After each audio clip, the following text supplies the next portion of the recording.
सिद्दीकी की हत्या को अंजाम। सिद्दीकी कोई सही आदमी थोड़ी नहीं था, उसके ऊपर मकोका का केस लगा हुआ है और बताते हैं वो उसके दफ से वो कनेक्शन है, सारी जानकारी।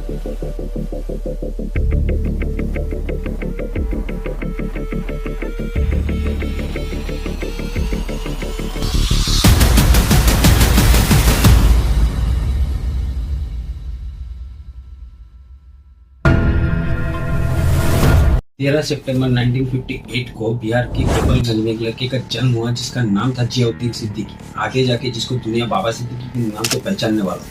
बिहार की इस छोटे से शहर में पैदा हुआ ये लड़का महाराष्ट्र पॉलिटिक्स का एक बहुत ही बड़ा नाम बनने वाला था।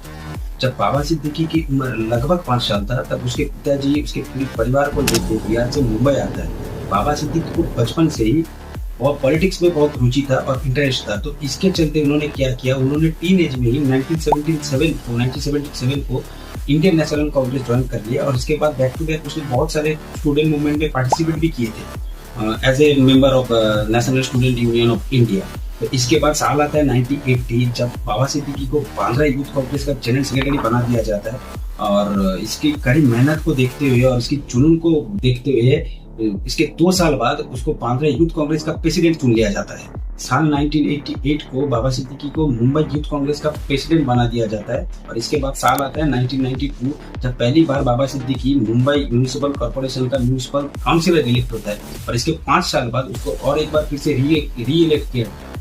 साल 1999 जो कि बाबा सिद्दीकी की कैरियर का एक बहुत ही बड़ा टर्निंग पॉइंट था, क्योंकि बॉलीवुड का लेजेंड और बाबा सिद्दीकी का बहुत ही क्लोज फ्रेंड सुनील दत्त ने इसको बहुत सपोर्ट किया था और सुनील दत्त ने इसको बांद्रा वेस्ट से एमएलए का टिकट भी दिलवाया था और वो जीत भी जाता। इसके बाद साल 2004 और 2009 में सेम सीट बांद्रा वेस्ट से इलेक्शन में खड़ा होता है और वो जीत भी जाता है। टोटल 3 बार बाबा सिद्दीकी बांद्रा वेस्ट से एमएलए बनता है। साल 2000 में बाबा सिद्दीकी को MHDA Maharashtra housing and area development authority का चेयरमैन बना दिया जाता है और इस पर वो साल 2000 से लेकर 2004 तक रहता है और 2004 आते आते बाबा सिद्दीकी का इन्फ्लुएंस सोसाइटी में बहुत बढ़ चुका था और वो पॉलिटिकली बहुत कनेक्टेड थे। पॉलिटिक्स के बहुत बड़े बड़े लोगों के साथ उसका उठना बैठना था। तो 2004 में क्या होता है, बाबा सिद्दीकी को मिनिस्टर ऑफ स्टेट बना दिया जाता है और पहली बार 2014 को बाबा सिद्दीकी को हार का सामना करना पड़ता है और वो अपना सीट हार जाता है और इसके बाद बाबा सिद्दीकी ने 2019 में बांद्रा ईस्ट जो कि शिवसेना का एक बहुत ही स्ट्रॉन्ग सीट माना जाता है, वहां से अपने बेटे जिशन सिद्दीकी को इलेक्शन में खड़ा करता है और जिशन सिद्दीकी वहां से लगभग 5000 वोटों से जीत भी जाता है। सिर्फ इतना ही नहीं कि बाबा सिद्दीकी का होल्ड पॉलिटिक्स में, बाबा सिद्दीकी का होल्ड और इन्फ्लुएंस बॉलीवुड में भी बहुत है।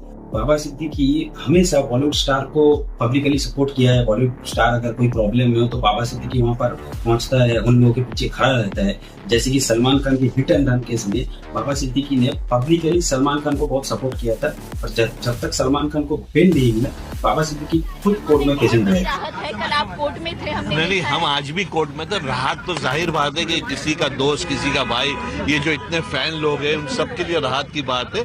सबसे बड़ी राहत की बात यह है सिर्फ ये नहीं, जब बाबा सिद्दीकी को जरूरत पड़ता था तब बॉलीवुड भी उनको सपोर्ट करने आ जाता था। मान लीजिए बाबा सिद्दीकी का कोई पॉलिटिकल रैली हो या बाबा सिद्दीकी ने कोई इवेंट ऑर्गेनाइज किया हो तो बॉलीवुड के बहुत बड़े बड़े स्टार उसके इवेंट में पॉलिटिकल रैलीज में जाते थे, जो कि उनका पॉलिटिकल इमेज को बहुत प्रमोट करता था। और इतना ही नहीं, जब बाबा सिद्दीकी इफ्तार पार्टी ऑर्गेनाइज करता था तो आप गूगल पे जाके देख लीजिए, ये यूट्यूब में वीडियो सर्च करके वीडियोस देख लीजिए, इसका इफ्तार पार्टीज कम बॉलीवुड का अवार्ड फंक्शन बहुत ज्यादा दिखता था, क्योंकि इसकी इफ्तार पार्टी में लगभग बॉलीवुड के हर बड़े स्टार प्रेजेंट रहते थे और पॉलिटिक्स के भी बहुत बड़े बड़े लोग प्रेजेंट रहते थे, क्योंकि इसका इफ्तार पार्टी ग्लैमर से बड़ा होता। जैसे ज्यादातर पॉलिटिशियन का कनेक्शन पॉलिटिक्स से होकर कुछ डार्क जगह पे लिंक होता है, वैसे बाबा सिद्दीकी का भी पॉलिटिक्स और बॉलीवुड को छोड़कर कुछ डार्क कनेक्शन था। इसके ऊपर बहुत बड़े बड़े एलिगेशन भी लगे थे, जैसे कि इन्होंने अपना पॉलिटिकल पावर का यूज करके मुंबई के कुछ स्लम एरिया में अनऑथोराइज्ड कंस्ट्रक्शन का इलीगल अप्रूवल दे दिया था और इसके ऊपर MHDA ने एक नोटिस भी इशू किया था और जिसपे बाबा सिद्दीकी का नाम भी आया था। सिर्फ इतना ही नहीं, ED ने 500 करोड़ की मनी लॉन्ड्रिंग केस में बाबा सिद्दीकी के फार्म के ऊपर रेड भी किया था और कुछ रिपोर्ट के अनुसार बाबा सिद्दीकी का हाथ ऑर्गेनाइज्ड क्राइम में भी था, जिसकी शुरुआत मुंबई में लेट 70s और अर्ली 80s में हुआ था। और इसमें एक बहुत बड़ा नाम सुनने को आता है दाऊद इब्राहिम का, जो एक बहुत ही बड़ा गैंगस्टर है, सिर्फ गैंगस्टर नहीं, एक टेररिस्ट भी है, क्योंकि इन्होंने 1993 मुंबई में जो सीरियल ब्लास्ट हुआ था, इनका ही नाम मेन आया था कि इन्होंने ही करवाया। और ये जो ब्लास्ट इन्होंने करवाया था, ये ब्लास्ट बाबरी मस्जिद के डेमोलिशन के बाद एक बदले की तरह किया गया था। ये तो मैंने बाबा सिद्दीकी कौन था और उसका पॉलिटिकल जर्नी कैसा था, इसके बारे में एक छोटा सा ब्रीफ आप लोगों को किया है। और आगे हम जानेंगे कि बाबा सिद्दीकी का मर्डर कैसे हुआ, बाबा सिद्दीकी की मर्डर के प्लानिंग कैसे हुआ और इसके पीछे कौन है। तो वीडियो एंड तक जरूर देखना।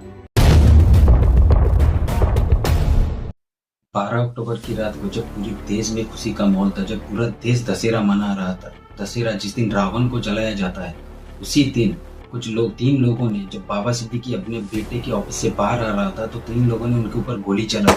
इसके बाद उनको मुंबई के लीलावती हॉस्पिटल ले जाया गया, जहाँ पर डॉक्टर ने उसको डेथ डिक्लेयर कर दिया। पुलिस तुरंत कार्रवाई करते हुए 2 आदमी को अरेस्ट कर लेता है। एक का नाम है धर्मराज कश्यप, दूसरे का नाम है गुरमेल सिंह। तीसरा जो बंदा शिव कुमार उर्फ शिवा बताया, जिसका नाम शिवा बताया जा रहा है, वो अभी तक फरार है। इसके बाद पुलिस पुणे से परवीन नाम के एक बंदे को अरेस्ट करता है, जिसका पूरा नाम है परवीन लोनकर। और इन तीनों से पूछताछ में एक नाम सामने है, जिसका नाम है हरीश कुमार निषाद, जिसको परवीन ने 60,000 रुपया दिया था एक सेकेंड हैंड बाइक खरीदने के लिए, जिस बाइक का इस्तेमाल इन लोगों ने बाबा सिद्दीकी की रेकी करने में किया। इन चारों से पूछताछ में और एक नाम सामने आता है, जिसका नाम है जिशान अख्तर। कुछ रिपोर्ट के अनुसार यही वो बंदा है जो इस पूरे कांड का मास्टरमाइंड है। जिशान अख्तर पंजाब के जालंधर के रहने वाला है और जिशान अख्तर खुद एक मर्डर और डकैती के केस में पंजाब के पटियाला जेल में जून 2022 से जून 2024 तक बंद था। और जेल में रहने के दौरान ही इनकी मुलाकात लॉरेंस गैंग के कुछ लोगों से हुआ था। सिर्फ लॉरेंस गैंग नहीं, जेल में रहने के दौरान ही इनकी मुलाकात गुरमेल सिंह से भी हुआ था। और जेल में रहने के दौरान ही लॉरेंस गैंग की तरफ से जिशान अख्तर को एक मैसेज मिलता है, जिसमें टारगेट के बारे में बताया गया था। और वो टारगेट और कोई नहीं, वो टारगेट खुद बाबा सिद्दीकी था। अब इसी साल जून 7 को जिशान अख्तर को बेल मिल जाता है और उसके कुछ दिन बाद गुरमेल सिंह को भी बेल मिल जाता है। अब दोनों ही जेल से बाहर था। अब पूरा का पूरा इंतजाम, लोगों का इंतजाम, जितना शूटर चाहिए, जितने लोग चाहिए इस काम को अंजाम देने के लिए, इसका पूरा इंतजाम अब जिशान अख्तर को करना था। और लॉरेंस गैंग की काम करने की तरीके को ध्यान में रखते हुए जिशान अख्तर को ऐसे लोग चुनना था जिनका ना तो कोई बड़ा क्रिमिनल बैकग्राउंड हो और ना ही वो बंदा मोस्ट वांटेड हो या वांटेड हो। जिसका बैकग्राउंड जिसका बैकग्राउंड ऐसा होना चाहिए, छोटा मोटा क्राइम करे तो ठीक है, कोई बड़ा क्राइम कर दिया या वो कोई बड़ा वांटेड हो, ऐसा बंदा लॉरेंस गैंग ऐसे बंदे को अपने गैंग में शामिल नहीं करता। इसलिए ज्यादातर आपको देखने को मिलेगा कि लॉरेंस गैंग में बहुत ही कम उम्र के लड़के काम करते हैं, जैसे 23, 24, 25, 26 ऐसी उम्र के लोग देखने को मिलेंगे। इसके बाद क्या होता है, इसके बाद जिशान अख्तर पंजाब से पुणे चला जाता है और पुणे आके वो शुभम लोनकर वो सुबू से मिलता है, जो पहले से ही लॉरेंस गैंग के लिए काम कर रहा था। और इस सुबू का पुणे में खुद का एक डेयरी भी था और इसके डेयरी के पास में ही एक स्क्रैप का गोडाउन था, जिसमें धर्मराज कश्यप और शिव कुमार काम करते थे। अभी तक जिस दिन मैं ये वीडियो रिकॉर्ड कर रहा हूँ, उस दिन तक 10 लोग अरेस्ट हो चुका है। हो सकता है ये वीडियो मैं कुछ दिन बाद पोस्ट करूँ, क्योंकि मैं थोड़ा बिजी हूँ अपने काम से। तो हो सकता है जब आप लोग ये वीडियो देख रहे होंगे तब हो सकता है कि 10 से ज्यादा लोग अरेस्ट हो चुका हो। लेकिन जिस दिन मैं ये वीडियो रिकॉर्ड कर रहा हूँ उस दिन तक 10 लोग टोटल अरेस्ट हुआ है। तो मैं 10 लोगों के हिसाब से ही आगे कहानी बताऊंगा। तो टोटल 10 लोग अभी तक अरेस्ट हो चुका है, जिनके पास से 4 फोन और 2 पिस्टल रिकवर हुआ है।